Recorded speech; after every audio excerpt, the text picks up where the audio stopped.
प्रारंभ किया। जो कहा वह करके दिखाया और जितना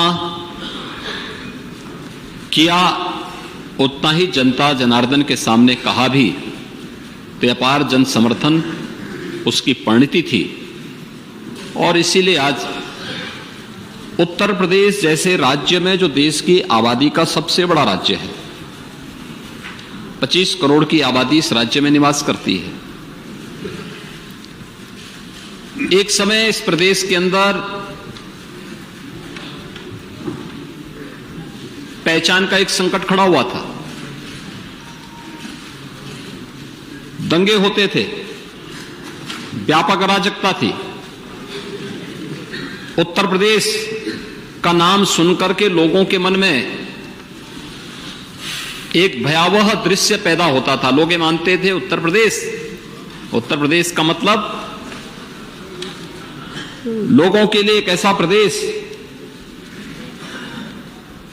जो देश के विकास में सहयोगी बनने के बजाय बाधक था, बीमारू राज्य कहा जाता था। लोग ये मानते थे कि भारत इसलिए प्रगति नहीं कर पाएगा क्योंकि सबसे बड़ी आबादी के राज्य को उस प्रकार के नेतृत्व और उस प्रकार का कोई भी विजन वहां पर देखने को नहीं मिलता था। दंगे होते थे, वोट बैंक बना करके लोग एक दूसरे की भावनाओं को एक साथ जिस रूप में खिलवाड़ करते थे वो सबके सामने था। लेकिन विगत 5-5.5 वर्ष के दौरान प्रदेश के अंदर जो परिवर्तन हुआ है वो सबके सामने है। प्रदेश का परसेप्शन बदला है, प्रदेश के आम जनमानस के मन में एक नया विश्वास जागृत हुआ है और उस नए विश्वास के साथ हर तबके का व्यक्ति जाति, मत, मजहब, क्षेत्र, भाषा से ऊपर उठ करके, क्या गरीब हो, क्या किसान, क्या नौजवान, क्या महिलाएं, क्या युवा, समाज का हर तबका सरकार के विकास के विजन के साथ अपने आप को जोड़ करके न केवल गौरव की अनुभूति करता है बल्कि अपना सर्वश्रेष्ठ योगदान देने के लिए भी तत्पर दिखाई देता है। कोविड कालखंड इसका उदाहरण है। कोरोना कालखंड में लोगों को लगता था कि ये जो 40 लाख माइग्रेंट लेबर यूपी में आए हैं कहां जाएंगे, क्या होगा इनका। मैं कहता यूपी बहुत बड़ा है, यूपी में हमारे लिए बहुत चैलेंज नहीं है। वह यूपी के नागरिक हैं, हम यूपी में उनका स्वागत करेंगे और यूपी में उनको हर प्रकार की सुविधा देंगे। स्किल मैपिंग कराई गई और यहां पर पहले से ही किसी कालखंड में देश का सबसे बड़ा एमएसएमई का जो क्लस्टर मौजूद था, ऐसे 90 लाख यूनिट जो प्रदेश के अंदर मौजूद थे। 2018 में हम लोगों ने 1 डिस्ट्रिक्ट 1 प्रोडक्ट की अपनी योजना लागू की और आज उसका परिणाम हम सबके सामने है कि हर एक व्यक्ति को इसके अनुरूप कार्य देने में हमें सफलता प्राप्त हुई। कोविड प्रबंधन का एक मॉडल प्रदेश ने देश के सामने और दुनिया के सामने प्रस्तुत करने में सफलता प्राप्त की। बेहतरीन कानून व्यवस्था की स्थिति के माध्यम से हम लोगों ने प्रदेश को कानून व्यवस्था का एक बेहतरीन मॉडल देश को देकर के उसको देश के सामने एक नजीर बनवाया। उत्तर प्रदेश राज्य दंगा मुक्त हो सकता है, यह उत्तर प्रदेश ने साबित किया और आज देश के अंदर कहीं भी हम जाते हैं लोग इस बात की चर्चा करते हैं। आज हर तबका इस बात को स्वीकार करता है। हर पर्व और त्योहार शांतिपूर्ण तरीके से मनाए जा रहे हैं। हर व्यक्ति अपने आप को सुरक्षित महसूस कर रहा है। ईज ऑफ लिविंग के लक्ष्य को प्राप्त करने के लिए प्रदेश ने भारत सरकार के सहयोग से मिलने वाली उन कल्याणकारी योजनाओं का लाभ बिना भेदभाव के समाज के प्रत्येक तबके तक पहुंचाने का काम किया। विगत 5 वर्ष में 45 लाख लोगों को एक एक आवास मिल जाना, प्रधानमंत्री आवास योजना के अंतर्गत एक एक आवास मिल जाना, 2 करोड़ 61 लाख गरीबों को शौचालय की सुविधा ग्रामीण क्षेत्र में और 10 लाख के आसपास गरीबों को नगरीय क्षेत्र में शौचालय की सुविधा उपलब्ध हो जाना, प्रदेश के अंदर 1,21,000 से अधिक मजदूरों में विद्युतीकरण का कार्य करने के साथ ही 1 करोड़ 43 लाख से अधिक गरीबों को फ्री में विद्युत के कनेक्शन मिल जाना, रसोई गैस के कनेक्शन 1 करोड़ 70 लाख परिवारों को निःशुल्क उपलब्ध हो जाना। इतने बड़े प्रदेश के अंदर कोविड कालखंड में 15 करोड़ गरीबों को डबल इंजन की सरकार थी, डबल डोज राशन की सुविधा उपलब्ध करा रही थी हर महीने। ये सरकार के उस संवेदनशील चेहरे की ओर प्रदर्शित करता है। एक तरफ कानून का राज होगा, दूसरी तरफ अपने नागरिकों के प्रति उतनी ही जिम्मेदारी और जवाबदेही के साथ सरकार कार्य करेगी। और यह सब हम लोगों को यहां पर इस दौरान देश ने भी देखा, दुनिया ने भी देखा। प्रधानमंत्री जी जो मॉडल देते थे कि जान है जहान है, उत्तर प्रदेश ने इसको लागू किया। प्रधानमंत्री जी ने कहा कि जीवन भी और जीविका को भी बचाना है, तो जीवन को बचाने के लिए एक और हम लोगों ने टेस्टिंग बढ़ाई। दूसरी तरफ प्रदेश के अंदर कल कारखाने, उद्योग धंधे, ऑफिसे से चालू रहे, इसके लिए कोविड हेल्प डेस्क बना करके स्क्रीनिंग की कार्रवाई को आगे बढ़ाया। प्रधानमंत्री जी ने कहा जो जहां बीमार है उस वहीं उपचार करो, जहां बीमार वहीं उपचार। तो इसके लिए आंगनबाड़ी, आशा वर्कर, एएनएम, हेल्थ वर्कर्स, इन सब को लेकर के घर घर स्क्रीनिंग करने की कार्रवाई और उपचार की सुविधा उपलब्ध करवाई गई। उत्तर प्रदेश के इस मॉडल को सबने स्वीकारा और आज उत्तर प्रदेश देश के अंदर अपना न केवल ईज ऑफ लिविंग में बल्कि ईज ऑफ डूइंग बिजनेस में एक बेहतरीन लक्ष्य को लेकर के आगे बढ़ा है।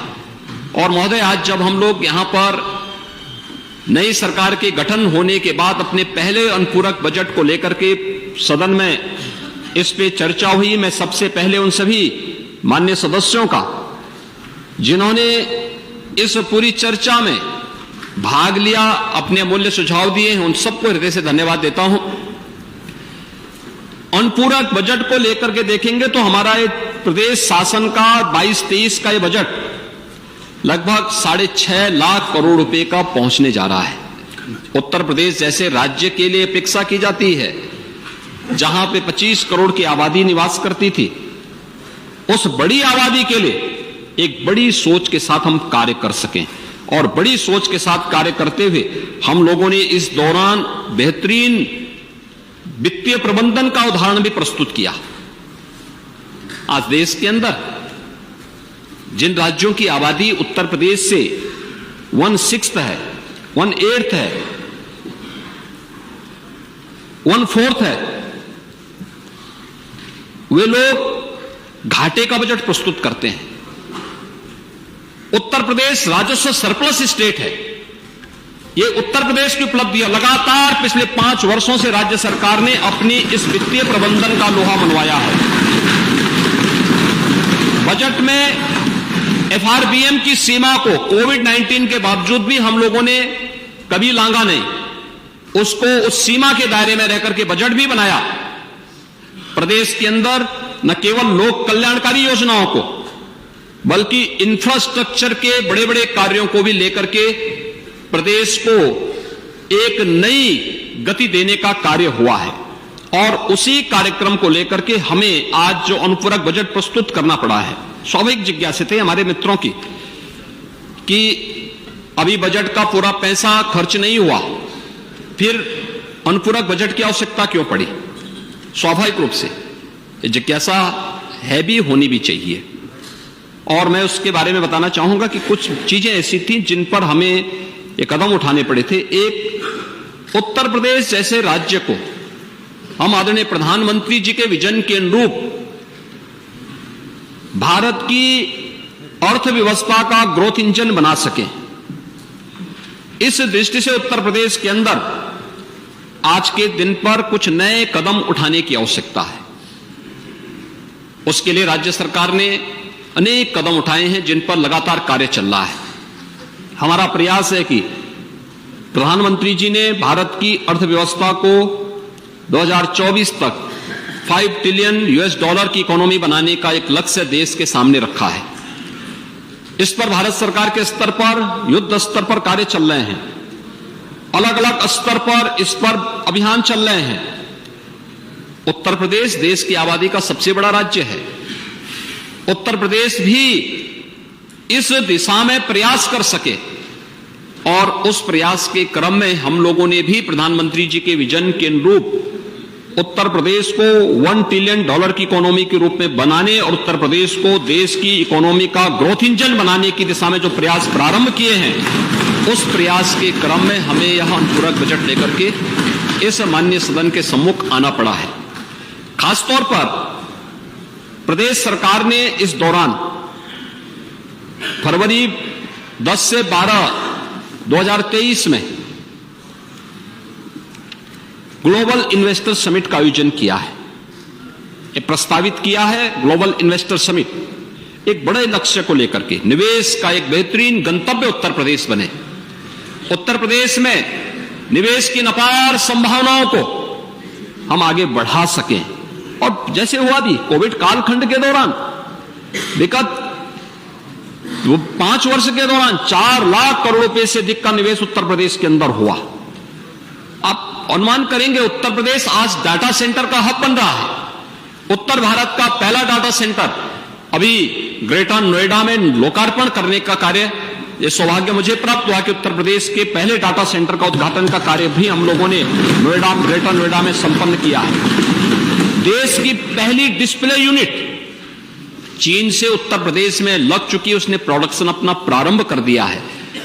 ऐसे अनेक आईटी और आईटीएमएस के अंतर्गत ढेर सारा निवेश हुआ और अलग अलग सेक्टर में ये निवेश की संभावनाएं आगे बढ़ी हैं। खासतौर पर मथुरा, अलीगढ़, आगरा, एटा, ये सभी क्षेत्रों के आसपास के हमारे माननीय जनप्रतिनिधिगण इस बात, फिरोजाबाद और उसके आसपास के जनप्रतिनिधि हमेशा इस बात को कहते थे कि आलू और मकई के उत्पादन का क्षेत्र है, कुछ यहां पे प्रोसेसिंग सेंटर लगने चाहिए।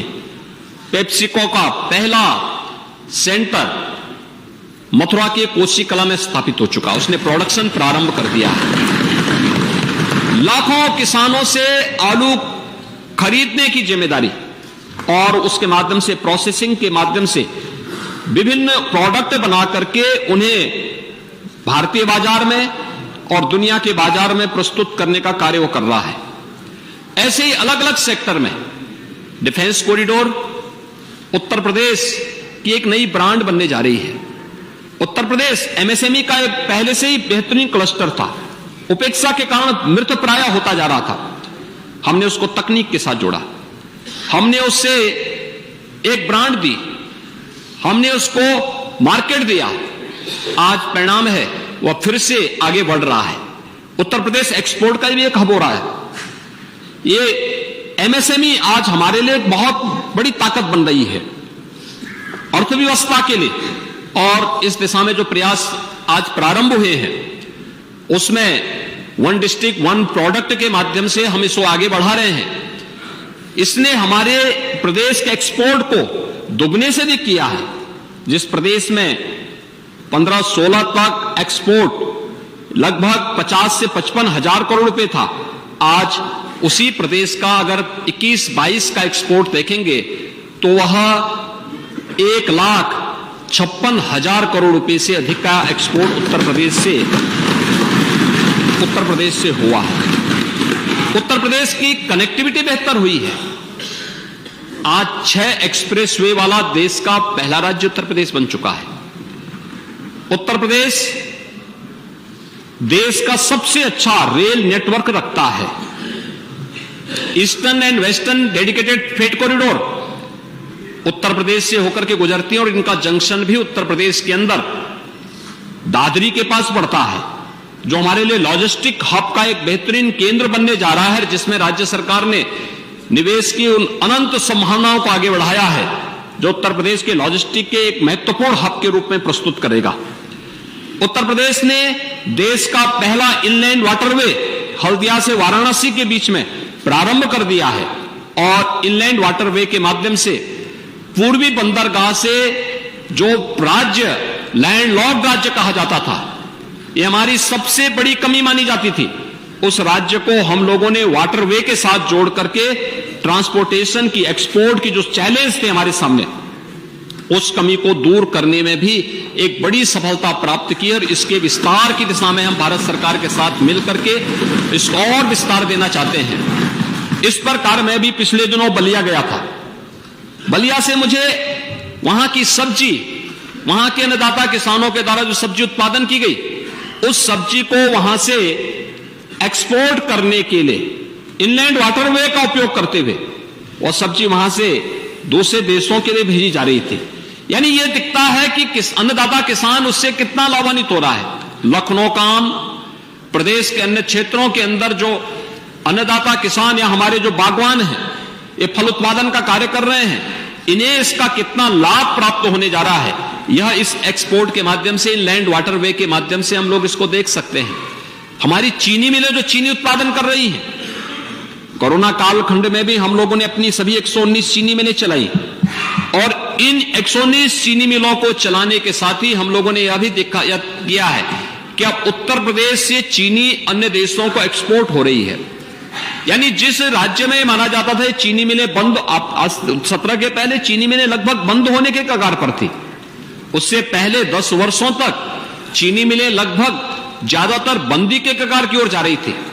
पिछले 5-5.5 वर्ष के अंदर न केवल चीनी मिलें चली हैं, बल्कि उत्तर प्रदेश देश का सबसे बड़ा इथेनॉल उत्पादन राज्य के रूप में भी उभरा है और अन्नदाता किसानों को अब तक 1,81,000 करोड़ रुपए के गन्ना मूल्य का भुगतान करने में भी हमें सफलता प्राप्त हुई। 6 एक्सप्रेसवे के साथ एयर कनेक्ट, बेहतरीन कनेक्टिविटी एयर की भी हम लोगों ने दी है। 7 एक्सप्रेसवे पे वर्तमान में हम लोग कार्य करवाने जा रहे हैं भारत सरकार के सहयोग से, और ये भी उत्तर प्रदेश की इकोनॉमी को एक गति देगा। Inter state connectivity, Nepal, Bihar, Jharkhand, Chhattisgarh, Madhya Pradesh, Rajasthan, Haryana, Uttarakhand, Delhi, इनसे उत्तर प्रदेश की जितनी भी हमारी कनेक्टिविटी होगी वो 4 लेन की कनेक्टिविटी होगी। हम ज्यादातर कनेक्टिविटी को 4 लेन में बदल चुके हैं। शेष पर हमारा कार्य युद्ध स्तर पर चल रहा है। हर जनपद मुख्यालय 4 लेन के साथ जुड़ना चाहिए। हर तहसील मुख्यालय और ब्लॉक विकासखंड मुख्यालय को 2 लेन की कनेक्टिविटी से जुड़ना चाहिए। ये सभी कार्यों को युद्ध स्तर पर आगे बढ़ाने की कार्रवाई वर्तमान में चल रही है। और वही एयर कनेक्टिविटी को लेकर के भी अगर आप देखेंगे तो 2017 तक उत्तर प्रदेश के अंदर 2 एयरपोर्ट पूरी तरह फंक्शनल थे, 2 आंशिक क्रियाशील थे। आज हमारे पास 9 एयरपोर्ट पूरी तरह क्रियाशील हो चुके हैं। 3 इंटरनेशनल एयरपोर्ट का स्टेट राज्य है और 2 इंटरनेशनल एयरपोर्ट हम बना रहे हैं। 9 एयरपोर्ट हमारे फंक्शनल हैं जो 77 गंतव्य तक पहुंचाने की सुविधा उपलब्ध करवाते हैं। और साथ साथ उत्तर प्रदेश में 10 नए एयरपोर्ट पर वर्तमान में कार्य चल रहा है, जिसमें से 5 के एमओयू हमारी एयरपोर्ट अथॉरिटी ऑफ इंडिया के साथ एमओयू हो चुका है, जिन्हें शीघ्र हम संचालित करने की सामर्थ्य रखते हैं, जिसको हम लोग आगे बढ़ाने का कार्य कर रहे हैं। बेहतरीन कनेक्टिविटी ने उत्तर प्रदेश के अंदर विकास को एक नई गति दी है और उसी विकास की प्रक्रिया को ध्यान में रख करके बेहतरीन कानून व्यवस्था, बेहतरीन यहां पर मैन पावर, हमारे पास देश का सबसे अच्छा युवा हमारे पास है, सबसे ऊर्जावान और प्रतिभाशाली युवा हमारे पास है। उस युवा के स्किल डेवलपमेंट के लिए हमें क्या कुछ करना है, स्थानीय नौजवानों को स्थानीय स्तर पर रोजगार प्राप्त हो सके, इसके लिए हम लोगों ने इस व्यवस्था में यह कार्य यहां पर प्रारंभ किया और इसीलिए इस अनुपूरक बजट को सदन के सम्मुख लेके आना पड़ा है, जो 33,769 करोड़ 55 लाख रुपए का एक कुल अनुपूरक बजट है। महोदय, बजट हमारा जो मूल बजट आया था, जो उसे मिलाकर के अगर हम देखेंगे तो यह अब मिलाकर मूल बजट हम लोग लेकर आए थे, वह आया था 6,15,000 करोड़ रुपए का आया था और अब ये मिलाकर के लगभग 6.5 लाख करोड़ रुपए का बजट हमारा पूरा 22-23 का उत्तर प्रदेश जैसे राज्य के आकार के अनुरूप ये बजट बनने जा रहा है। इसमें जिन चीजों पर हम लोगों ने ज्यादा फोकस किया है और वह है कि एक तो $1 ट्रिलियन की इकोनॉमी की जब हम बात करते हैं तो उसकी कुछ प्रमुख शर्तें हैं और उसमें जो महत्वपूर्ण गति दे सकता है, इसमें एक अर्बनाइजेशन उसकी एक महत्वपूर्ण शर्त होती है। हमने प्रदेश के अंदर नए नगर निकायों के गठन भी किए, नए शहरों के विकास के लिए भी कार्य कर रहे हैं, कुछ नए मॉडल इसके लिए तैयार किए जा रहे हैं और नए शहरों के विकास के लिए भी हम लोगों ने अलग अलग नई टाउनशिप स्थापित की जा सके, इसके लिए 4000 करोड़ रुपए इस बजट में प्रस्तावित किए हैं, जो हम लोग इन नए शहरों के विकास में कार्य कर सकेंगे। एमएसएमई सेक्टर को भी गति देने के लिए निजी पार्क स्थापित किए जा सके, इंडस्ट्रियल स्टेट विकसित किए जा सके। एमएसएमई की उत्तर प्रदेश की पॉलिसी देश की बेहतरीन पॉलिसीज में से एक है, जिसमें से हम लोगों ने 1000 दिन तक किसी भी निवेशक को इस बात की छूट दी है, 1000 दिन तक वो अपना निवेश करें, अपने उद्योग को संचालित करें और बाकी औपचारिकताओं को 1000 दिन के अंदर वो अपना पूरा कर लें। ईज ऑफ डूइंग बिजनेस की दृष्टि से बहुत महत्वपूर्ण कदम था और उस कार्यक्रम को उत्तर प्रदेश ने उत्तरबद्ध किया है। अब 300 करोड़ रुपए की व्यवस्था हम लोगों ने एमएसएमई सेक्टर में निजी पार्क की स्थापना के लिए और इंडस्ट्रियल स्टेट की स्थापना के लिए यहां पर हमने व्यवस्था दी है। एक्सप्रेस हाईवे हमारे हैं, लेकिन एक्सप्रेस हाईवे केवल कनेक्टिविटी के माध्यम न बने बल्कि इसका हम बेहतरीन उपयोग कर सकें। इन एक्सप्रेस हाईवे पर हम जगह जगह औद्योगिक क्लस्टर विकसित कर सकें, इस दिशा से भी बजट में 8000 करोड़ रुपए की व्यवस्था की जा रही है और ये प्रदेश के अलग अलग क्षेत्रों में हम इसको विकसित कर सकेंगे, यह व्यवस्था। दूसरा, PM Gati Shakti national master plan के लिए भी हम लोगों ने 200 करोड़ रुपए की व्यवस्था की है। हम सब जानते हैं आदरणीय प्रधानमंत्री जी ने विगत वर्ष ही इस पीएम गतिशक्ति नेशनल प्लान की जो घोषणा की है, यह एक अत्यंत महत्वपूर्ण योजना है। खासतौर पर अब तक होता क्या था, कोई प्रोजेक्ट बनता था और बिना किसी प्लानिंग के वह कभी कभी अटक जाता था, एनओसी में बहुत समस्या होती थी। अब किसी भी प्रोजेक्ट को प्रारंभ करने के पहले आप पीएम गतिशक्ति नेशनल जो प्लान बना है उस प्लान के अंतर्गत उसको आप डालेंगे, अपने आप ही आपको पता लग जाए कि इसका अलाइनमेंट की मार्ग में कोई बैरियर तो नहीं है, बैरियर है तो इसको हटाने के लिए क्या प्रावधान होने चाहिए और उस पूरी प्रक्रिया को ऑटो मोड पर उस पूरे कार्यक्रम को हम आगे बढ़ा सकते हैं। बहुत बार होता क्या था, जैसे हम लोग जाते हैं बलिया ही जाते हैं, तो बलिया जाने के लिए देवरिया से बलिया जाते हैं तो भागलपुर का एक ब्रिज है, आप देखते होंगे भागलपुर का ब्रिज साल में एक बार कई दिनों के लिए बंद होता है क्योंकि उसकी मरम्मत की कार्रवाई होती है। और मरम्मत कहां अक्सर होता था, अक्सर हम लोग देखते थे। प्लानिंग के समय कमी, अलाइनमेंट वहां पर या तो सॉइल टेस्ट में या फिर उसके अलाइनमेंट में कहीं ना कहीं उस समय कोई गलती थी जिसको समय रहते उसका समाधान नहीं हो पाया। कारण है जिंदगी भर वह कमी उसकी बनी रहेगी। आज के दिन पर पीएम गतिशक्ति आपको इस प्रकार की सुविधा उपलब्ध कराने जा रहा है कि आपके सामने पहले से ही इस प्रकार के अलाइनमेंट को तय करने के लिए पूरा ऑप्शन होंगे कि आपको कहां पर इस परियोजना को लागू करना है, जिससे आने वाले समय में इसका भरपूर लाभ लोगों को प्राप्त हो सके। और इसके लिए भी हम लोगों ने बजट में 200 करोड़ रुपए की व्यवस्था की है और साथ साथ अन्य सभी कार्यक्रमों को लेकर के भी ग्लोबल इन्वेस्टर समिट, उससे जुड़े हुए इंसेंटिव, उससे जुड़े हुए अन्य तमाम कार्यक्रमों के लिए भी हम लोगों ने इस व्यवस्था को यहां पर दी है। अन्नदाता किसानों के उसको ध्यान में रखते हुए भी पहली बार हुआ आजादी के बाद जब अन्नदाता किसानों के निजी नलकूप में जो हम लोगों ने टैरिफ में 50% की छूट दी थी, उसके कारण पावर कारपोरेशन को जो लॉस हुआ होगा उसके लिए पावर कारपोरेशन को 1250 करोड़ रुपए की राशि इसके माध्यम से उपलब्ध करवाने का कार्य हो रहा है। और इन कार्यक्रमों को आगे बढ़ाने के साथ ही प्रदेश के अंदर चीनी मिलों के आधुनिकीकरण के साथ साथ उन चीनी मिलों के विस्तारीकरण की कार्रवाई को और वहां पर नए जो संयंत्र लगने हैं, इन सब के लिए डिस्टिलरीज वगैरह की स्थापना होनी है, इसके लिए भी कार्रवाई करने की इस पर हम लोगों ने इसके लिए धनराशि की व्यवस्था की है। युवाओं के लिए खासतौर पर विश्वविद्यालय स्तर पर जो युवा कार्य वहां पे अध्ययन कर रहे हैं, सर्वांगीण विकास के लिए आवश्यक है कि केवल पाठ्यक्रम तक हम उन्हें सीमित न रखें, बल्कि स्पोर्ट्स भी और अन्य तमाम प्रकार की रचनात्मक गतिविधियों के साथ हम अपने युवाओं को जोड़ सकें। और मुझे बताते हुए प्रसन्नता है कि मार्च अप्रैल में उत्तर प्रदेश में इंटरनेशनल जो अपना विश्वविद्यालय खेलकूद की प्रतियोगिताएं उत्तर प्रदेश के अंदर इंडिया यूनिवर्सिटी गेम्स का आयोजन उत्तर प्रदेश के अंदर आयोजित किया जा रहा है। उसके लिए धनराशि की व्यवस्था हम लोगों ने की है।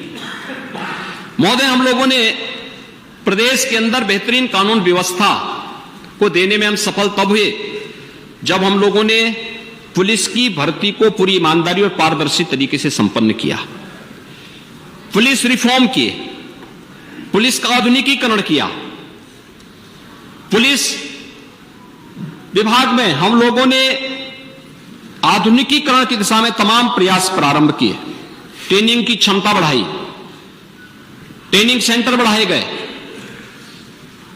1,64,000 पुलिस की भर्ती की प्रक्रिया को पूरी ईमानदारी और पारदर्शी तरीके से संपन्न किया और उत्तर प्रदेश 7 जनपद ऐसे हो चुके हैं उत्तर प्रदेश के अंदर जहां पुलिस कमिश्नरेट सिस्टम हम लागू कर चुके हैं।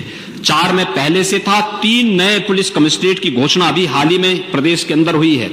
उनके लिए उस प्रकार की अत्याधुनिक सुविधा प्रदेश के अंदर हम लोग साइबर क्राइम को कंट्रोल कर सकें, हर रेंज स्तर पर साइबर थाने की स्थापना, आज के समय में अपराध की प्रकृति की बदलती भी अपराध की बदलती प्रकृति को ध्यान में रखते हुए FSL लैब्स की स्थापना और उत्तर प्रदेश के अंदर न केवल लखनऊ में हम लोगों ने पुलिस एंड फॉरेंसिक इंस्टीट्यूट की स्थापना की है, बल्कि हमारा प्रयास है कि नए सत्र में इस इंस्टीट्यूट में पाठ्यक्रम भी प्रारंभ हो, डिप्लोमा और डिग्री के पाठ्यक्रम प्रारंभ हो, जिससे उत्तर प्रदेश के नौजवान उस पाठ्यक्रम के साथ जुड़ करके और अपने उज्जवल भविष्य को आगे बढ़ा सकें और उत्तर प्रदेश के अंदर इस फील्ड में जो मैन पावर की कमी है या देश के अंदर कमी है उसको भी दूर कर सकें। इसके लिए भी हम लोगों ने प्रदेश के अंदर एक व्यवस्था इस व्यवस्था को इसके साथ जोड़ा है। स्मार्ट सिटी मिशन के अंतर्गत हम सब जानते हैं आज उत्तर प्रदेश के अंदर हमारे शहरों को स्मार्ट सिटी बनाने की दिशा में प्रयास बेहतरीन तरीके से विगत 5 वर्ष के अंदर प्रारंभ हुए हैं। ये 5 वर्ष के दौरान जो कार्य हुए हैं, भारत सरकार ने 10 सिटी उत्तर प्रदेश की ऐसी थी जिन्हें स्मार्ट सिटी के रूप में प्रदेश के अंदर चयन किया गया था। 7 हमारे म्युनिसिपल कॉर्पोरेशन ऐसे थे जिन पर राज्य सरकार ने अपने स्टेट स्मार्ट सिटी मिशन के अंतर्गत उन्हें लिया। इसमें बेहतरीन कार्य हुए हैं। आज उत्तर प्रदेश की सिटी और उत्तर प्रदेश के अंदर एस्पिरेशनल डिस्ट्रिक्ट की जो हम लोगों ने कार्य प्रदेश के अंदर पिछले 5 सालों के अंदर किए हैं, वह देश के अंदर उन सभी कार्यों की सराहना होती है। खासतौर पर स्मार्ट सिटी मिशन के अंतर्गत 2017 के पहले की स्थिति क्या थी? उत्तर प्रदेश के शहर गंदे दिखते थे, जहां देखो कूड़े का ढेर दिखता था, सड़कों पे सीवर और नालियों का पानी बहता था, अस्त व्यस्त जैसी व्यवस्था थी। आज उसको सुधारने की कार्रवाई हुई। स्मार्ट सिटी मिशन के अंतर्गत इंटीग्रेटेड ट्रैफिक मैनेजमेंट सिस्टम को हर स्मार्ट सिटी के अंदर लागू करने की कार्रवाई को आगे बढ़ाया गया। हम लोग 2019 के प्रयागराज कुंभ को करने में सफल हुए। उनमें से एक कारण था ICCC integrated command and control centre, जिसके माध्यम से कुंभ की एक एक गतिविधि पर हम एक जगह से नजर रख सकते थे और फिर उसके अनुरूप वहां पर कदम उठा सकते थे। और आज ये कार्य हम लोगों ने सफलतापूर्वक प्रयागराज में एक मॉडल हमारा सफल हुआ, तो प्रयागराज के बाद हम लोगों ने अपने उन सभी 17 म्युनिसिपल कॉर्पोरेशन के अंदर न केवल आईटीएमएस को बनाया है, बल्कि अब आईटीएमएस को सेफ सिटी के साथ जोड़ने की कार्रवाई भी हो रही है। हमें आश्चर्य होता था 2016 में निर्भया कांड के बाद सुप्रीम कोर्ट के निर्देश पर भारत सरकार ने उस समय सेफ सिटी की परियोजना को तत्काल लागू करने के लिए कहा था, लेकिन आश्चर्य था कि उत्तर प्रदेश के अंदर 2017 तक कोई भी सेफ सिटी नहीं बन पाई थी। एक भी सिटी को सेफ सिटी में नहीं बदला गया था। आज हम 18 सिटी ऐसी हैं हमारी, गौतम बुद्ध नगर समेत हमारे 17 म्युनिसिपल कॉर्पोरेशन से जुड़े हुए जो 17 नगर निगम है, वह गाजियाबाद है, मेरठ है, सहारनपुर है, अलीगढ़ है, मुरादाबाद, बरेली, आगरा, कानपुर, लखनऊ, अयोध्या, गोरखपुर, वाराणसी, प्रयागराज, झांसी, इन सभी 18 को हम लोग न केवल आईटीएमएस के साथ जोड़ने के सामने तेजी के साथ आगे बढ़े हैं, बहुत सारी जगह कार्य पूरा हो चुका है, बल्कि स्मार्ट सिटी मिशन के अंतर्गत और न केवल स्मार्ट सिटी मिशन और गृह विभाग मिलकर उसको सेफ सिटी के साथ जोड़ने की कार्रवाई को भी आगे बढ़ा रहा है।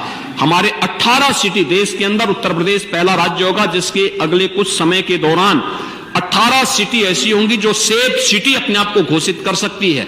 और सेफ सिटी के अंदर न केवल अपराध कम होगा, बल्कि ट्रैफिक की ऑटो मोड पर पूरी व्यवस्था चलती हुई दिखाई देगी और हर व्यक्ति उस व्यवस्था से संतुष्ट होगा। इस कार्रवाई को जहां पे हम लोगों ने लागू किया है उसके बेहतरीन परिणाम आए हैं, उसके लिए भी व्यवस्था यहां पर हम लोगों ने की है।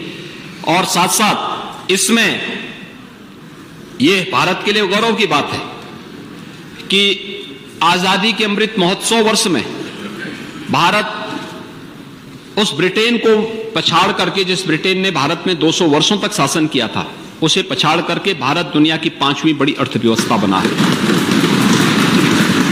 और साथ साथ अमृत महोत्सव वर्ष में भारत को G20 देशों का नेतृत्व प्राप्त हुआ है। भारत अगले एक वर्ष तक प्रधानमंत्री मोदी जी के नेतृत्व में G20 के देशों का नेतृत्व करेगा। G20 के वे बड़े देश जिनका दुनिया के 80% संसाधनों पर अधिकार है, भारत अगले एक वर्ष तक उसका नेतृत्व करेगा। ये गौरव की बात है। G20 के कुछ समिट उत्तर प्रदेश के अंदर भी आयोजित होने हैं और इसके लिए हम लोगों ने व्यवस्था प्रारंभ की है। उसके लिए भी एक मत यहां पर दिया गया है जिसके लिए धनराशि की व्यवस्था की गई है और उत्तर प्रदेश के परसेप्शन को आगे बढ़ाने में महत्वपूर्ण भूमिका देश और दुनिया के सामने प्रस्तुत करने में जिस एक इवेंट ने बहुत बड़ी भूमिका का निर्वहन किया था वो था प्रयागराज कुंभ 2019। स्वच्छता, सुव्यवस्था और सुरक्षा के माध्यम से भव्य और दिव्य कुंभ का जो मैसेज प्रयागराज कुंभ ने दिया था, देश के अंदर से 24 करोड़ श्रद्धालु प्रयागराज में आए थे। जो आया अभिभूत होके गया। अविरल और निर्मल गंगा के दर्शन करके, स्नान करके जो आया वहां की व्यवस्था देख करके अभिभूत था। दिव्य और भव्य कुंभ के साथ जोड़ करके वह अपने आप में प्रधानमंत्री जी के प्रति और राज्य सरकार के प्रति भी धन्यवाद ज्ञापित करके गया। यह हमारे लिए गौरव की बात थी। और 2025 में हमारी सरकार को फिर से भव्य और दिव्य कुंभ का आयोजन करने का अवसर प्राप्त होगा। उसके लिए हम लोगों ने धनराशि की व्यवस्था प्रारंभ कर दी है। अब से हमारी कार्रवाई प्रारंभ हो गई है और दिव्य और भव्य कुंभ फिर से उत्तर प्रदेश का दुनिया की एक यूनिक इवेंट बनेगी। उसको लेकर के अभी से हम प्रयास भारत सरकार के साथ मिलकर के इस प्रयास को आगे बढ़ाने का कार्य कर रहे हैं। महोदय, मेडिकल एजुकेशन में उत्तर प्रदेश ने एक बहुत अच्छी प्रगति की है। 1 डिस्ट्रिक्ट 1 मेडिकल कॉलेज की दिशा में हम आगे बढ़ चुके हैं और मुझे बताते हुए प्रसन्नता है कि जहां 1947 से 2017 के बीच में राज्य के अंदर केवल 12 से 13 गवर्नमेंट मेडिकल कॉलेज बन पाए थे, आज हम लोग एक जनपद एक मेडिकल कॉलेज, पिछले 5.5 वर्ष के दौरान 35 से अधिक मेडिकल कॉलेजेस का निर्माण राज्य के अंदर प्रधानमंत्री स्वास्थ्य सुरक्षा योजना के अंतर्गत हम लोग करने में सफल हुए हैं और शेष को पीपीपी मोड पर उतारने की कार्रवाई हमारी चल रही है। मात्र आज के दिन पर 6 जनपद अब ऐसे बच जाएंगे जिन पर हम इस कार्रवाई को, उसमें हम लोग अपनी पॉलिसी को और संशोधन करने जा रहे हैं, लेकिन हर जनपद में एक मेडिकल कॉलेज देंगे मेडिकल कॉलेज के साथ साथ वहां पर विशेषज्ञ स्वास्थ्य की सुविधाओं के साथ साथ कोविड कालखंड में हम लोगों ने किया था वर्चुअल आईसीयू के माध्यम से। हमारे पास उस समय उतने एक्सपर्ट नहीं थे।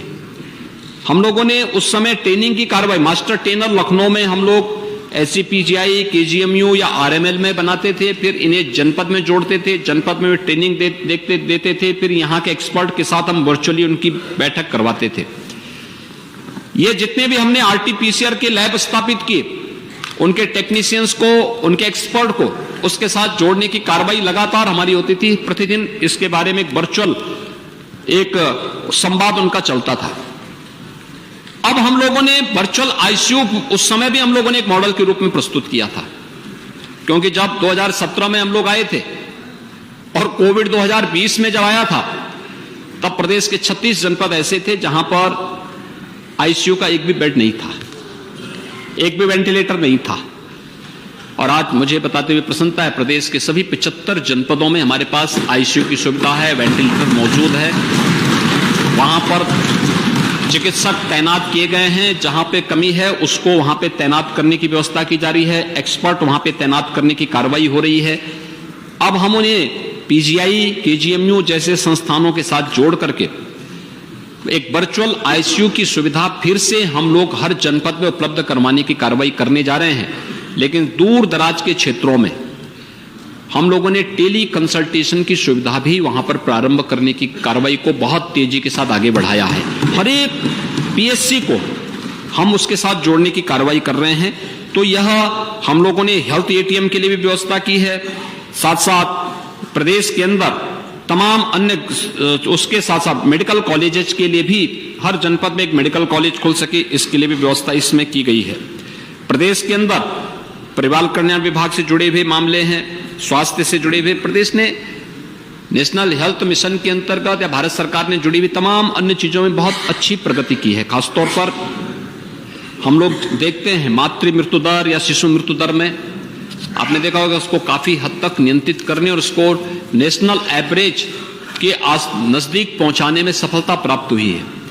हम लोगों ने प्रदेश के अंदर मिशन इंद्रधनुष के माध्यम से बच्चों का 100% टीकाकरण हो, इस दिशा में उत्तर प्रदेश ने अच्छी प्रगति की है और इन कार्यक्रमों को आगे बढ़ाने का कार्य भी प्रदेश तेजी के साथ आगे बढ़ा रहा है।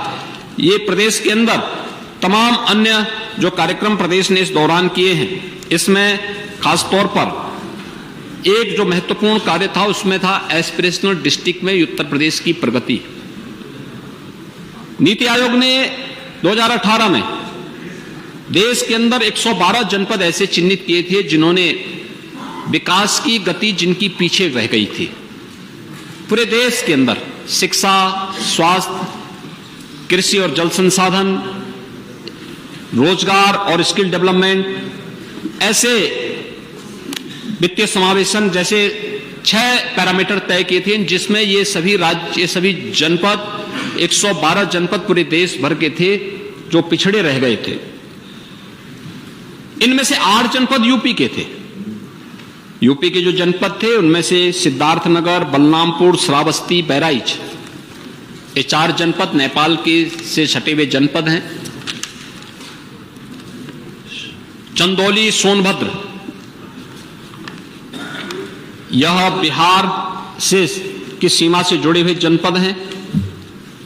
चित्रकूट मध्य प्रदेश से की सीमा से जुड़ा हुआ है और फतेहपुर, ये 8 जनपद थे जो एस्पिरेशनल डिस्ट्रिक्ट थे और उत्तर प्रदेश की रैंकिंग बहुत पीछे थी। यानी सभी 8 जनपद जो 112 थे वह सभी 100 पायदान से ऊपरी इनकी रैंकिंग थी।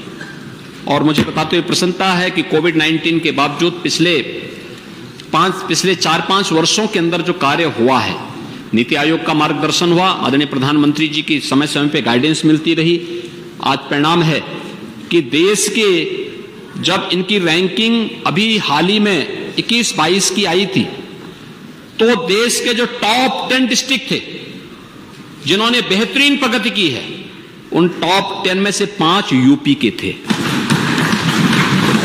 टॉप 20, 112 में टॉप 20 डिस्ट्रिक्ट में उत्तर प्रदेश के सभी 8 के 8 जनपद टॉप 20 में थे। और उसी से प्रेरित होकर के हम लोगों ने उन विकास खंडों को चिन्हित किया है जो इन 6 पैरामीटर पर, नीति आयोग के इन 6 पैरामीटर पर अभी भी पिछड़े हैं। उन 100 विकास खंडों को विकास की गति के साथ हम जोड़ सकें, एस्पिरेशनल विकास खंडों को चिन्हित करने और वहां पर फिर हम विकास को एक गति दे सकें, इस पर एक कार्य प्रारंभ हुआ है और उसके लिए भी धनराशि की व्यवस्था यहां पर की है, जिसमें हम लोगों ने हर एक विकास खंड में एक सीएम फेलोशिप भी वहां पर तैयार किया है, जो वहां पर जाकर के कार्य कर रहा है, उसकी मॉनिटरिंग हो रही है, एक एक कार्य को वहां पर आगे बढ़ाने की कार्रवाई हो रही है। शिक्षा के क्षेत्र में, स्वास्थ्य के क्षेत्र में, कृषि और जल संसाधन के क्षेत्र में, स्किल डेवलपमेंट और एम्प्लॉयमेंट के क्षेत्र में, फाइनेंशियल इंक्लूजन के फील्ड में क्या कुछ होना है, इन्हीं सब क्षेत्रों को ध्यान में रखते हुए ये कार्य वहां पे प्रारंभ हुए हैं, तो उसके लिए भी धनराशि की व्यवस्था यहां पर की गई है। सुशासन की महत्वपूर्ण शर्त समय पे न्याय भी होता है और त्वरित न्याय भी होता है। उत्तर प्रदेश के अंदर 10 जनपद ऐसे थे जिनके पास अब तक अपनी डिस्ट्रिक्ट कोर्ट नहीं थी, वे किराए के भवन में जैसे तैसे चल रहे थे। उन 10 जनपदों में न्यायिक प्रक्रिया से जुड़े हुए सभी कार्यक्रमों को हम इंटीग्रेटेड भवन बना करके उसी के साथ जोड़ करके उन कार्यक्रमों को आगे बढ़ा सकें, इसके लिए 400 करोड़ रुपए की व्यवस्था इस सप्लीमेंट्री डिमांड में हम लोगों ने अलग से की है, जिससे उन सभी 10 जनपदों में एक साथ डिस्ट्रिक्ट कोर्ट की स्थापना हो सके और तुरंत और सरल और सुलभ न्याय की व्यवस्था वहां पर लोगों को दे सकें, आम जन को दे सकें, इसके लिए भी ये व्यवस्था यहां पर की जा रही है। परिवहन निगम ने बेहतरीन काम किया था कोविड लॉकडाउन के दौरान। उन 40 लाख प्रवासी कामगार और श्रमिकों को उनके गंतव्य, उनके घरों तक पहुंचाने में न केवल उत्तर प्रदेश के बल्कि 60 लाख प्रवासी कामगार और श्रमिक अन्य राज्यों के भी थे, बिहार, झारखंड, छत्तीसगढ़, वेस्ट बंगाल, उड़ीसा और अन्य राज्यों के भी थे। उन सबको हम लोग उत्तर प्रदेश की सीमा पे, और जहां पे राज्य सरकारें हमसे अनुरोध करती थी वहां पर हम प्रयास करते थे कि उत्तर प्रदेश की सीमा के नजदीक जो उस राज्य से जुड़े हुए कोई महत्वपूर्ण केंद्र होता था वहां तक पहुंचाने का कार्य करते थे, क्योंकि एक मानवता की सेवा थी। और परिवहन निगम ने उस समय बेहतरीन कार्य किया था। आज परिवहन निगम इस दिशा में अच्छा काम कर रहा है, तो इस दिशा में 1000 नई बसें वहां खरीदी जा सके, इसके लिए उन्हें हम लोग ये व्यवस्था दे रहे हैं और ये कार्य यहां पर एक व्यवस्था की जा रही है। इसके अलावा प्रदेश, अभी भारत सरकार ने जो अपनी एक नई पॉलिसी लाई है कि पुराने जो वाहन हैं उन्हें स्क्रैप करने, उसकी पॉलिसी भी उत्तर प्रदेश के अंदर लाई जा चुकी है। और मैं चाहूंगा कि जितने पुराने ऐसे वाहन हैं जो अपनी आयु पूरी कर चुके हैं, जो अब पॉल्यूशन का काम कर रहे हैं और जो सुरक्षा में खतरा पैदा कर सकते हैं या खतरा पैदा करते हैं, उन सभी को हमें स्क्रैप करवाना चाहिए। इसके लिए राज्य सरकार ने परिवहन विभाग के माध्यम से अपनी कार्रवाई को आगे बढ़ाया है। मेरी आप सभी पूरे सदन से भी अपील होगी कि इस दिशा में अगर हम प्रयास कर सकेंगे तो एक अच्छा प्रयास होगा, क्योंकि जो रोड एक्सीडेंट्स हैं, इस सड़क पर होने वाली जो मौतें हैं ये अत्यंत दुखद मौतें हैं और बहुत खराब स्थिति है। कोविड कालखंड में दुनिया की सबसे बड़ी महामारी के दौरान हम देखते हैं 2023 से यानी 2020 से लेकर के 2022 तक अब तक प्रदेश में इतनी बड़ी प्रदेश यानी 25 करोड़ की आबादी में 23,631 मौतें कोविड-19 से हुई। लेकिन ये पिछले 2.5 वर्ष के अंदर है। लेकिन जब सड़क रोड एक्सीडेंट से होने वाली मौत की हम बात करते हैं तो इसकी संख्या अकेले एक वर्ष में 20 से लेके 22,000 पहुंचती है। ये बहुत दुखद है और इस दुखद सच्चाई को हम सबको भी स्वीकार करना होगा।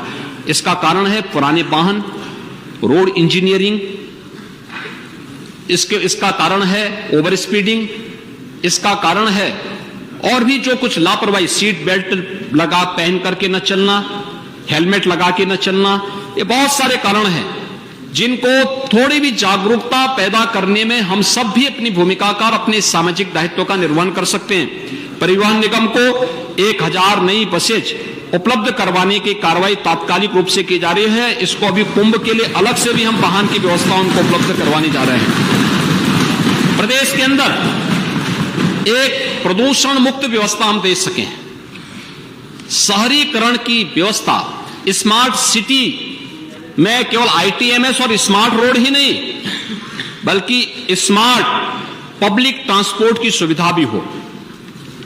उत्तर प्रदेश आज 5 सिटी के अंदर मेट्रो का संचालन कर रहा है और आगरा में हमारा तेजी के साथ एक कार्य गतिमान है। वाराणसी के अंदर रोपवे की कार्रवाई को युद्ध स्तर पर हम आगे बढ़ाने जा रहे हैं। लेकिन इलेक्ट्रिक बसेज की व्यवस्था भी हर सिटी के अंदर चले। बहुत लोगों ने उसको अप्रिशिएट किया है। जिन सिटी में इसको संचालित किया जा रहा है तो इसके लिए भी इलेक्ट्रिक वाहन में जिन लोगों ने निवेश किया है, ऐसे वाहन का मैन्युफैक्चरिंग यहां पे हो, उसके लिए चार्जिंग स्टेशन बने, इसके लिए अन्य फैसिलिटी यहां पे उपलब्ध कराई जा सके, इसके लिए राज्य सरकार के द्वारा कुछ इंसेंटिव की व्यवस्था की गई है, उसके लिए भी हम लोगों ने यहां पर व्यवस्था की है। ICDS और आंगनबाड़ी केंद्रों के बारे में, उनके अपग्रेडेशन के बारे में भी यहां पर सरकार ने इस सप्लीमेंट्री डिमांड्स में इसकी व्यवस्था की है। सड़कों से जुड़े हुए और पीडब्ल्यूडी से जुड़े हुए कार्यों को भी इसके साथ जोड़ा गया है और प्रदेश ने साथ साथ इसमें लखनऊ को प्रदेश की राजधानी होने के साथ साथ लखनऊ में कुछ अच्छे कार्य और हो सके, एक नाइट सफारी की घोषणा उत्तर प्रदेश के अंदर की थी। उसके लिए धनराशि की व्यवस्था हम लोग इस बजट में करने जा रहे हैं कि लखनऊ में कुकरेल में नाइट सफारी हो सके और उत्तर प्रदेश की राजधानी लखनऊ पर्यटन की दृष्टि से बेहतरीन गंतव्य के रूप में उभर सके।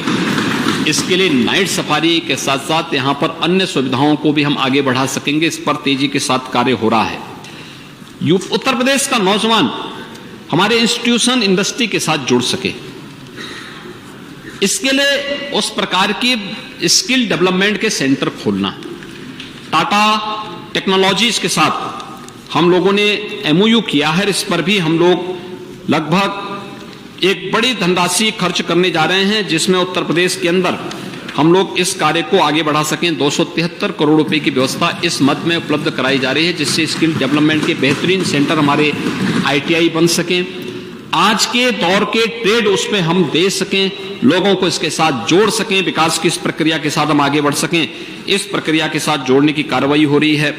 बेसिक और माध्यमिक शिक्षा के बारे में, बच्चों के बारे में अच्छी शिक्षा उन्हें दी जा सकती, तकनीक का उपयोग उसमें कैसे किया जा सकता है, इसके माध्यम से इन कार्यक्रमों को आगे बढ़ाने के लिए और साथ साथ माध्यमिक में नकल विहीन परीक्षा संपन्न करना इस सरकार की सर्वोच्च प्राथमिकता है। उत्तर प्रदेश के युवा को कहीं पे हाथ फैलाने की नौबत ना आने पाए, इसके लिए उत्तर प्रदेश के नौजवानों के जीवन के साथ खिलवाड़ करने की छूट किसी को नहीं देंगे। और इस दृष्टि से राज्य सरकार ने इस व्यवस्था, इसके लिए सर्विलांस और ट्रैकिंग, GPS ट्रैकिंग, परीक्षा केंद्रों के सर्विलांस और उसके निगरानी तथा नकल विहीन परीक्षा के लिए भी CCTV कैमरे आदि की व्यवस्था के लिए भी हम लोग यहां पर व्यवस्था करने जा रहे हैं। श्रमिकों के बच्चों के साथ ही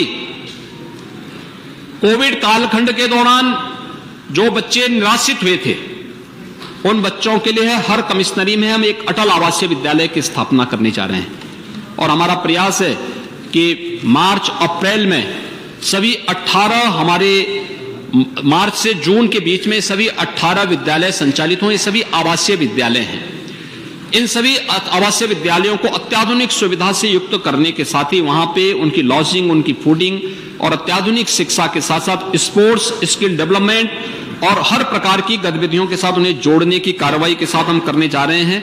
ये अटल आवासीय विद्यालय के लिए भी अतिरिक्त धनराशि की जो आवश्यकता पड़ी है, उसके लिए व्यवस्था हम यहाँ पे करने जा रहे हैं।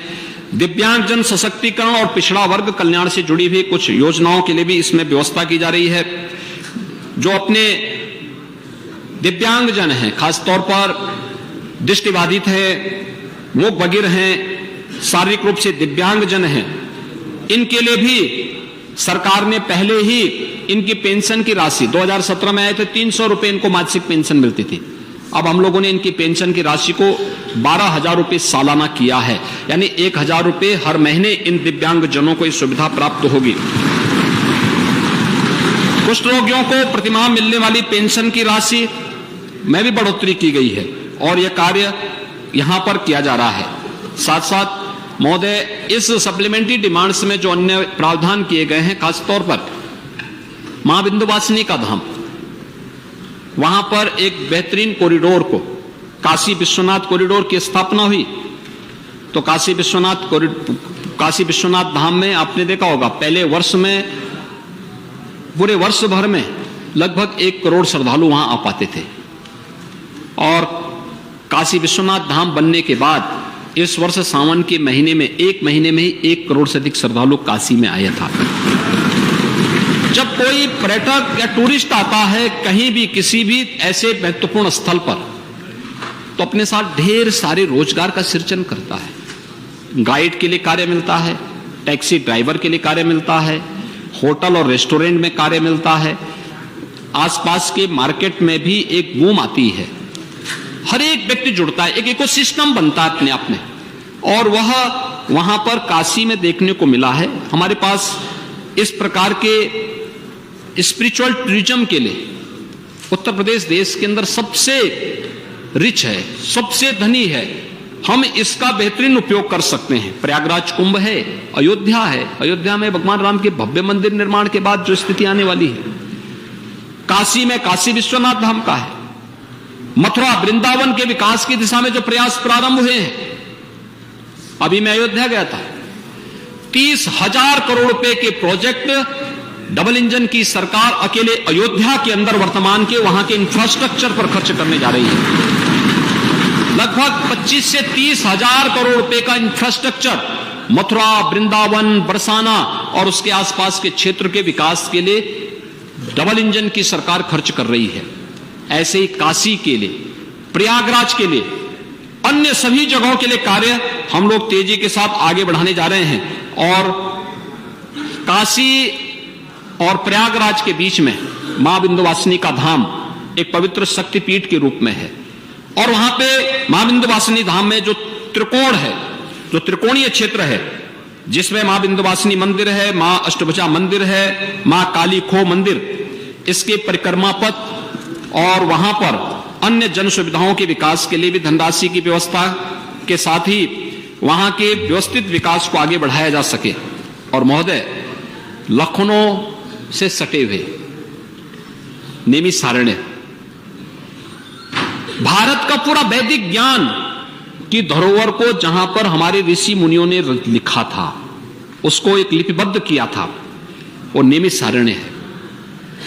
नैमिषारण्य, उसका महात्मा, लेकिन उसकी जितनी उपेक्षा हुई, वहां पर इस वैदिक ज्ञान की परंपरा को हम व्यवस्थित तरीके से आगे बढ़ा सकें, इसके लिए वहां पर राज्य सरकार के स्तर पर अब एक कार्रवाई प्रारंभ हुई है।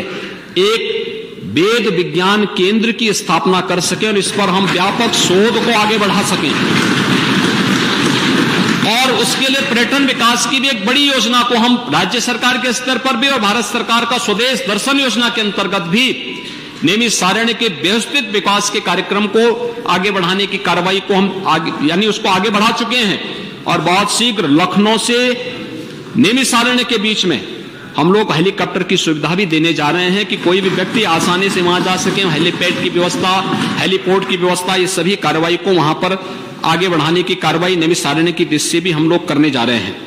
प्रदेश के अंदर आजादी के अमृत महोत्सव के कार्यक्रम के साथ ही प्रदेश के अंदर जो अन्य कार्य प्रारंभ हो रहे हैं, जिसमें उत्तर प्रदेश इस दृष्टि से बहुत धनी है कि यहां पे कलाकारों की भी एक बहुत अच्छी टीम है, एक विरासत है।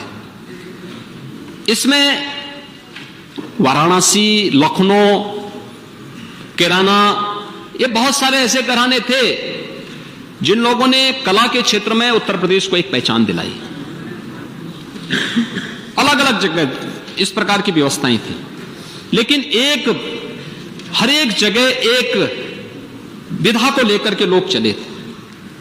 लेकिन आजमगढ़ में हरिहरपुर एक ऐसी जगह है जहां पर कला की तीनों प्रकार की विधा है, गायन, वादन और नृत्य, ये तीनों एक ही गांव में लोग, वहां के स्थानीय कलाकारों ने, जिसने देश को बहुत अच्छे अच्छे कलाकार दिए, शास्त्रीय संगीत में जिन्होंने भारत के शास्त्रीय संगीत को वैश्विक मान्यता दिलाई, उस प्रकार के कलाकारों की भूमि हरिहरपुर में एक संगीत महाविद्यालय के निर्माण के लिए भी राज्य सरकार ने धनराशि की व्यवस्था यहां पर की है। और साथ साथ प्रयागराज कुंभ की बात होगी तो प्रयागराज कुंभ के साथ नमामि गंगे और ग्रामीण जलापूर्ति के साथ भी हम इन कार्यक्रमों को आगे बढ़ाने की कार्रवाई करेंगे। गंगा अविरल हो, निर्मल हो। जो शेष एसटीपी बची हुई हैं उनको समय से पूरा करना, 25 के पहले पहले गंगा की धारा को एकदम निर्मल और अविरल बनाना। जो भी श्रद्धालु आए वह प्रयागराज कुंभ में आकर के अभिभूत हो जाए। यह हम सबका न केवल एक शासकीय दायित्व है बल्कि एक नैतिक दायित्व भी बनता है कि कोई भी श्रद्धालु आता है उत्तर प्रदेश के अंदर, हमारा अतिथि बनकर के आएगा। उसका सम्मान करना, अतिथि देवो भव के इस पवित्र भाव के साथ उसको सम्मान देना और उनकी भावनाओं के अनुरूप अपने केंद्रों को, धार्मिक केंद्रों को उस रूप में प्रस्तुत करना, इस कार्यक्रम के लिए भी हम लोगों ने व्यवस्था इसमें की है। और साथ साथ ग्रामीण क्षेत्र में हर घर नल की योजना युद्ध स्तर पर चल रही है और इस कार्यक्रम को भी गति देने के लिए भी इस सप्लीमेंट्री डिमांड्स में भी व्यवस्था की गई है। प्रधानमंत्री कृषि सिंचाई योजना के अंतर्गत हर खेत को पानी देने की व्यवस्था के लिए भी इस सप्लीमेंट्री डिमांड्स में ये व्यवस्था की गई है। ये प्रदेश सरकार के द्वारा यह उन सभी योजनाओं को जो मूल बजट में वंचित रह गए थे या किन्हीं कारणों से उनको वहां स्थान नहीं मिल पाया था, वह यहां पर करने का प्रयास हुआ है। महोदय, मैं आज के इस अवसर पर केवल अंत में इस माननीय सदन से यही अपील करूंगा कि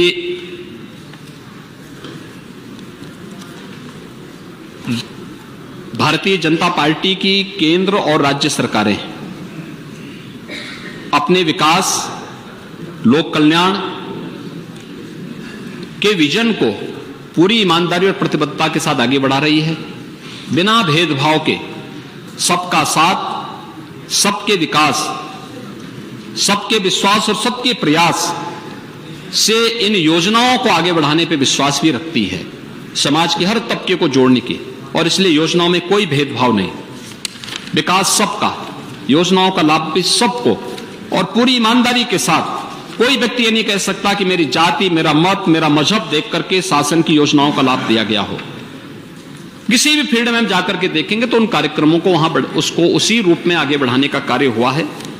और ये इसलिए संभव हुआ है क्योंकि हम लोग इस बात को मानते हैं और इसके बारे में हम लोग हमेशा उन सभी भावनाओं का सम्मान करते हैं।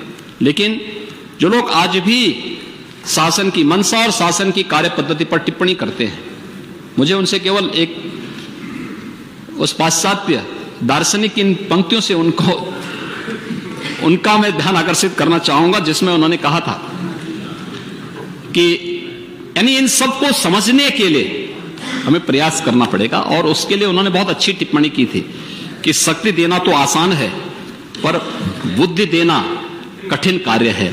और मुझे लगता है कि हमारे सभी मित्रगण इन सभी बातों को, खासतौर पर विपक्ष में बैठे हुए मित्रगण, इन सब बातों को समझने का प्रयास करेंगे। सरकार पूरी ईमानदारी के साथ इन कार्यक्रमों को कर रही है। मेरी पूरे सदन से एक अपील होगी कि उत्तर प्रदेश का इन्वेस्टर समिट होने जा रहा है फरवरी माह में, और इन्वेस्टर समिट के बाद ही मुझे लगता है कि बजट सेशन उसके बाद ही हो भी पाएगा। हम सबका दायित्व बनता है कम से कम अपनी विधानसभा के लिए शासन ने जो 25 सेक्टर चिन्हित किए हैं, उस 25 सेक्टर में हम निवेश की इन संभावनाओं को आगे बढ़ाने में अपना योगदान दे सकते हैं। और बहुत अच्छा इसमें आपकी स्वयं की छवि भी इसमें बनेगी और आपको भी इस 25 सेक्टर से जुड़े हुए जो महत्वपूर्ण कार्य होंगे, जिसमें हम लोगों ने डिफेंस बाय एरोस्पेस का, इलेक्ट्रॉनिक्स, विनिर्माण नीति, नागरिक उड्डयन की नीति, एमआरओ नीति, इलेक्ट्रिक व्हीकल की जो हमारी पॉलिसी है, वेयर हाउसिंग और लॉजिस्टिक नीति, फार्मा की नीति, आईटी, डाटा सेंटर, सौर ऊर्जा, कृषि, एक्सपोर्ट की, खाद्य प्रसंस्करण, स्टार्टअप, बायो एनर्जी, हैंडलूम और वस्त्र नीति, पर्यटन नीति, हमारी इंटीग्रेटेड टाउनशिप की पॉलिसी है, फिल्म नीति है, एमएसएमई की नीति है। यानी इन सभी को लेकर के अगर आप देखेंगे औद्योगिक विकास और रोजगार से संबंधित नीति, ये 25 अलग अलग सेक्टर से जुड़ी हुई पॉलिसी के अंतर्गत एक पर्याप्त लैंड बैंक बना करके हम लोग निवेश को आकर्षित कर रहे हैं। दुनिया इस निवेश की तरफ देख रही है और दुनिया यहां पे निवेश करने के लिए उतावली दिखाई दे रही है। हमारे लिए हर एक निवेशक आदरणीय है, सम्मानीय है और अपने हर एक इन्वेस्टर पार्टनर को यहां पे सुरक्षा और हर प्रकार की सुविधा देना ये हमारा दायित्व है। हम उसको पूरी प्रतिबद्धता के साथ करेंगे। लेकिन हमारे लिए अत्यंत महत्वपूर्ण होगा जब स्थानीय स्तर के हमारे उद्यमी व्यापारी भी इस पूरे अभियान के साथ जुड़े। विधानसभा स्तर पर, जनपद स्तर पर हम भी अपने स्तर पर लोगों को प्रेरित कर सकते हैं, हर एक स्तर पर कर सकते हैं। अच्छे विश्वविद्यालय बन सकते हैं, कोई जनपद एजुकेशन का हब बन सकता है, कोई जनपद उत्तर प्रदेश के अंदर मेडिकल का हब बन सकता है। आखिर प्राचीन काल में थे ना, काशी धार्मिक नगरी के साथ साथ शिक्षा की एक नगरी थी, वैदिक ज्ञान की एक नगरी थी। प्रयागराज कभी शिक्षा के एक महत्वपूर्ण केंद्र के रूप में उभराई था। ऐसे ही हम लोग अलग अलग जनपदों में अलग अलग केंद्र भी बना सकते हैं और जनपद में अलग अलग सेक्टर को भी हम आगे बढ़ा सकते हैं। राज्य सरकार इसमें भरपूर मदद करेगी। हम थोड़ा भी प्रयास करेंगे, स्थानीय उद्यमियों को, स्थानीय व्यापारियों को इस दिशा में प्रयास करवा करके किसी भी सेक्टर में वहां निवेश करना चाहेगा, सरकार इन सबको उनके साथ जोड़ने के लिए तत्पर है। और सरकार के द्वारा जो लेट लपीती होती थी, हम लोगों ने निवेश मित्र पोर्टल के माध्यम से निवेश की हर प्रक्रिया को एक सिंगल विंडो सिस्टम के साथ जोड़ा है। निवेश मित्र पोर्टल के माध्यम से 300 देश का सबसे बड़ा निवेश मित्र का यह पोर्टल है, जिसमें 340 से अधिक सेवाओं को हम उसके माध्यम से दे सकते हैं। जिन लोगों के द्वारा हमारे साथ एमओयू होगा, उसको भी निवेश सारथी के माध्यम से हम लोग मॉनिटरिंग कर रहे हैं और उसकी एक एक कार्रवाई की मॉनिटरिंग करना और कहां पे अटका हुआ, अगर किसी स्तर पर वो अटका हुआ है तो उसकी मॉनिटरिंग करने के साथ साथ उसकी जवाबदेही भी तय करना और साथ साथ जिन्होंने निवेश कर लिया है वह समय से उनका इंसेंटिव उन्हें मिल सके, इसके लिए भी हम लोगों ने यहां पर एक पूरी व्यवस्था, एक पोर्टल उस रूप में विकसित करते हुए इस व्यवस्था को आगे बढ़ाने का कार्य किया है। और मैं यहां पर सभी माननीय जनप्रतिनिधियों से इस बारे में अपील करूंगा कि वे लोग भी अगर थोड़ा रुचि ले लेंगे अपनी विधानसभा स्तर पर, अपने जनपद में, अपने क्षेत्र में या प्रदेश के अंदर कहीं भी कोई निवेशक वे भी आना चाहेंगे, हम उन सब का भी स्वागत करेंगे। इसी विश्वास के साथ ये सप्लीमेंट्री डिमांड्स पर माननीय सदस्यों ने 10 माननीय सदस्यों ने अपने विचारों को रखा। उनके महत्वपूर्ण सुझाव ये सदन में आए हैं। हमारे वित्त मंत्री उन सबको उसके साथ जोड़ते हुए यहाँ पर उस कार्यक्रम को आगे बढ़ाएंगे। मैं इस माननीय सदन से अपील करूंगा कि प्रदेश के विकास के लिए और प्रदेश के अंदर प्रदेश की पहचान को देश और दुनिया के अंदर प्रस्तुत करने के लिए ये सप्लीमेंट्री डिमांड्स अत्यंत महत्वपूर्ण है और इसको हम लोग सर्वानुमति से पास कर पाएंगे तो एक अच्छा संदेश जाएगा। अध्यक्ष जी, आपने मुझे इस सप्लीमेंट्री डिमांड पर बोलने का मौका दिया है। मैं आपका हृदय से एक बार फिर से धन्यवाद ज्ञापित करता हूं।